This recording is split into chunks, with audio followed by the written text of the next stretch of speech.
किसान और दो घरों की कहानी। एक गांव में एक किसान रहता था। वह रोज सुबह सुबह उठकर दूर झरने से साफ पानी लेने जाया करता था। इस काम के लिए वह अपने साथ दो बड़े घड़े ले जाया करता था, जिन्हें वह एक कंधे में बांधकर अपने कंधे पर दोनों तरफ लटका कर लाया करता था।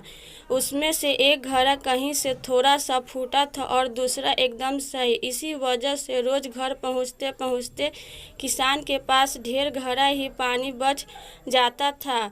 ऐसा होना नई बात नहीं थी। इसको 2 साल बीत चुके थे। सही घड़े को इस बात का बहुत घमंड था। उसे लगता था कि वह पूरा का पूरा पानी घर पहुंचाता है और उसके अंदर कोई भी कमी नहीं है। वहीं दूसरी तरफ फूटा हुआ घड़ा इस बात से बहुत शर्मिंदा रहता था कि वह आधा पानी ही घर पहुंचा पाता है और किसान की मेहनत बेकार चली जाती है। एक दिन की बात है, वह बहुत दुखी और उदास था। जब परेशानी हद में बढ़ गई तो उसने फैसला किया कि वह किसान से माफ़ी मांगेगा।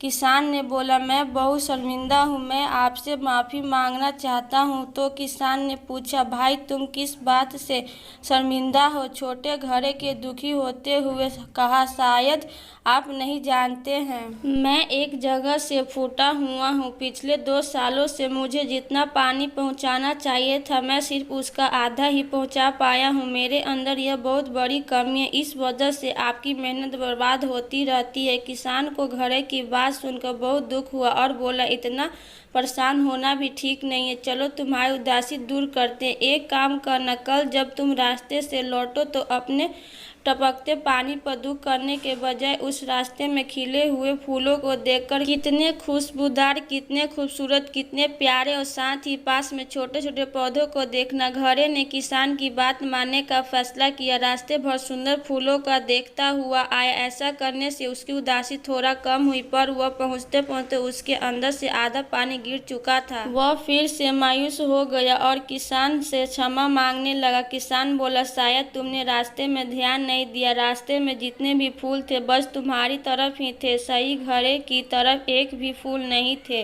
जानते हो ऐसा क्यों? क्योंकि मैं हमेशा से तुम्हारी अंदर की कमी को जानता था। मैंने उसका लाभ उठाया।